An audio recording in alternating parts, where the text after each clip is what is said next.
तेलंगाना में भारतीय जनता पार्टी की सरकार बन सकती है, लेकिन तेलंगाना में भारतीय जनता पार्टी की सरकार तभी बनेगी जब हर वो कार्यकर्ता, हर वो नेता सही तरह से काम करेगा। जब कोई बड़े पद का जब चयन होने का जब समय आता है, जब तेलंगाना राज्य के प्रेसिडेंट का डिक्लेरेशन का जब समय आता है, तो कम से कम पार्टी यहां नहीं सोचती कि हमें कैसा प्रेसिडेंट बनाना चाहिए।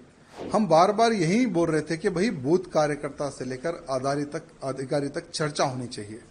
चर्चा होने के बाद में हमें एक ऐसा प्रेसिडेंट चाहिए जो एग्रेसिव हो। यहाँ तेलंगाना में हिंदू मुस्लिम भाई भाई वाली राजनीति नहीं चलती है। तेलंगाना में सिर्फ हिंदुइज्म चलता है। मेरे जिले को टारगेट करना, मुझे टारगेट करना, आखिर कितने साल तक मैं सहूं इनका जुल्म। तेलंगाना में भारतीय जनता पार्टी की सरकार बन सकती है, लेकिन तेलंगाना में भारतीय जनता पार्टी की सरकार तभी बनेगी जब हर वो कार्यकर्ता, हर वो नेता सही तरह से काम करेगा। आज बूथ लेवल में हर वो कार्यकर्ता पूरी जान लगाकर भारतीय जनता पार्टी के समर्थन में वोट दिलवा रहा है, कार्य कर रहा है। लेकिन जब कोई बड़े पद का जब चयन होने का जब समय आता है, जब तेलंगाना राज्य के प्रेसिडेंट का डिक्लेरेशन का जब समय आता है, तो कम से कम पार्टी यहां नहीं सोचती कि हमें कैसा प्रेसिडेंट बनाना चाहिए। हम बार बार यही बोल रहे थे कि भाई बूथ कार्यकर्ता से लेकर अधिकारी तक चर्चा होनी चाहिए। चर्चा होने के बाद में हमें एक ऐसा प्रेसिडेंट चाहिए जो एग्रेसिव हो। यहाँ तेलंगाना में हिंदू मुस्लिम भाई भाई वाली राजनीति नहीं चलती है। तेलंगाना में सिर्फ हिंदुइज्म चलता है, और जो हिंदुत्व की बात करता है ना, तेलंगाना की जनता उसको सर पर बिठाकर आगे चलती है। चाहे हमारे प्रधानमंत्री मोदी जी हो, हमारे अमित भाई जी हो, जेपी नड्डा जी हो, उन्होंने कईयों सभाएं तेलंगाना में की है। हर सभा में हजारों की संख्या में, लाखों की संख्या में उनकी सभाओं में कार्यकर्ता आते हैं यहां सुनने के लिए कि देश धर्म समाज के लिए आज भारतीय जनता पार्टी क्या कर रही है और क्या करेगी। वहां संदेश सुनने के लिए सभी कार्यकर्ता आते हैं। और आज भी हम भारतीय जनता पार्टी से जुड़े हुए तो हमारे प्रधानमंत्री नरेंद्र मोदी जी को देखकर, अमित भाई जी को देखकर, योगी जी को देखकर, नड्डा जी को देखकर, उनके कार्य को देखकर 2014 में भारतीय जनता पार्टी में हम सम्मिलित हुए। लेकिन दुर्भाग्य देखिए, 2014 से लेकर आज तक इतने तकलीफों का सामना हम लोगों को करना पड़ रहा, बाहर नहीं, पार्टी के अंदर ही। मेरे कॉन्स्टिट्यूंसी को टारगेट करना, मेरे जिले को टारगेट करना, मुझे टारगेट करना, आखिर कितने साल तक मैं सहूं इनका जुल्म। आज देखिए, जब पार्टी प्रेसिडेंट के नॉमिनेशन का आप जो सो नोटिफिकेशन आप डिक्लेयर करते हैं, जब हम जाते हैं भाई हम भी प्रेसिडेंट के लिए हम पूछना चाहते हैं, तो लगभग जो 10 लोगों का जो साइन चाहिए वो 10 के 10 लोगों को डरा के भगा देते हैं। यानी ऑलरेडी ये लोग जो डिसाइड कर लिए उसको हम प्रेसिडेंट बनाएंगे, ऐसा ये लोग डिसाइड कर लिए। हम क्या चाहते हैं? तेलंगाना की जनता प्रधानमंत्री मोदी जी के मार्गदर्शन पर चलने को तैयार है, अमित शाह जी के मार्गदर्शन पर चलने को तैयार है। योगी आदित्यनाथ जी को एक आइडल मारती है जनता यहाँ की। लेकिन दुर्भाग्य क्या है, हम ऐसे काम करेंगे जो प्रेसिडेंट कोई काम ही ना करे, कोई निर्णय ना ले। हम जो बोले प्रेसिडेंट वही काम करेगा, उठो बोलो तो उठो, बैठो बैठो बैठो। ऐसा ही प्रेसिडेंट का अगर आप चयन करेंगे तो कोई कार्यकर्ता पार्टी में काम नहीं करेगा। हमारा भी दम घुट रहा है, इसलिए हमने राम राम किया है आज पार्टी को।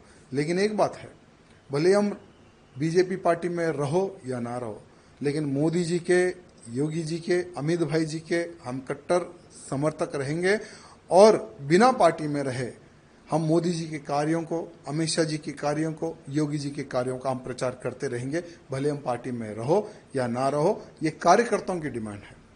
कई महीनों से कार्यकर्ता कैसा प्रेसिडेंट चाह रहे थे जो हिंदूवादी हो, जो हिंदुत्व की बात करे, जो हमारे कार्यकर्ताओं की सुने। आज लव जिहाद बड़े पैमाने पर हो रहा है तेलंगाना में, गौ हत्याएं बड़े पैमाने पर हुई है तेलंगाना में, लैंड जिहाद बड़े पैमाने पर हो रहा है तेलंगाना में।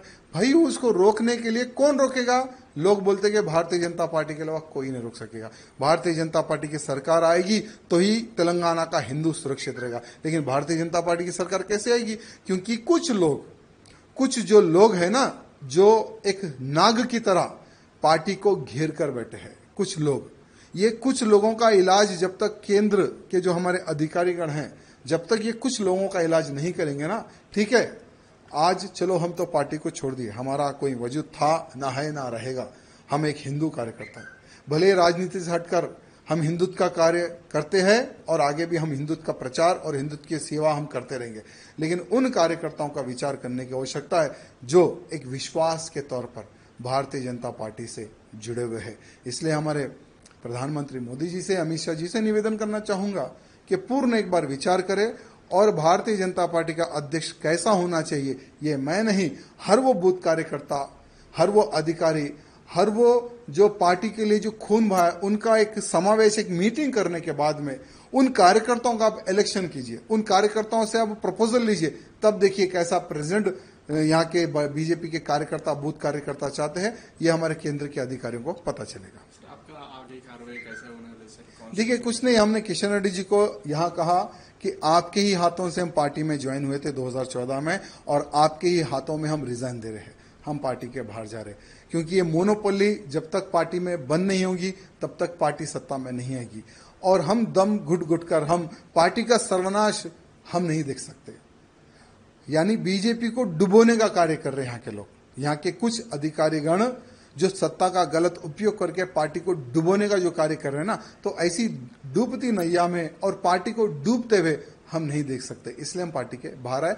आगे का हमने किशन रेड्डी जी को रिक्वेस्ट किया है कि आप स्पीकर को भी एक पत्र लिख दो कि राजा सिंह बीजेपी का विधायक नहीं है, उसको सस्पेंड करो। अगर किशन रेड्डी जी वो भी अगर काम कर देते तो उसका भी हम समर्थन करते हैं। बाकी का हम एक हिंदू नेता है, धर्म प्रचार करना हमारा काम है, वही करते रहेंगे। सर, आप इतने साल से पार्टी में रहे, 3 बार आपने बीजेपी में जीते और आपकी और पार्टी वर्कर्स को क्या बोलना चाह रहे सर? मेरे पार्टी के कार्यकर्ताओं से यही निवेदन करना चाहूंगा, ठीक है ये मेरा व्यक्तिगत निर्णय था, क्योंकि हर इंसान कुछ सालों तक जुल्म सह सकता है, लेकिन कंटिन्यू जुल्म सहयोती शक्ति मेरे पास नहीं है। लेकिन आप लोग पार्टी में रहिए, पार्टी की सेवा करते रहिए, आज नहीं तो कल आपके अच्छे दिन आएंगे।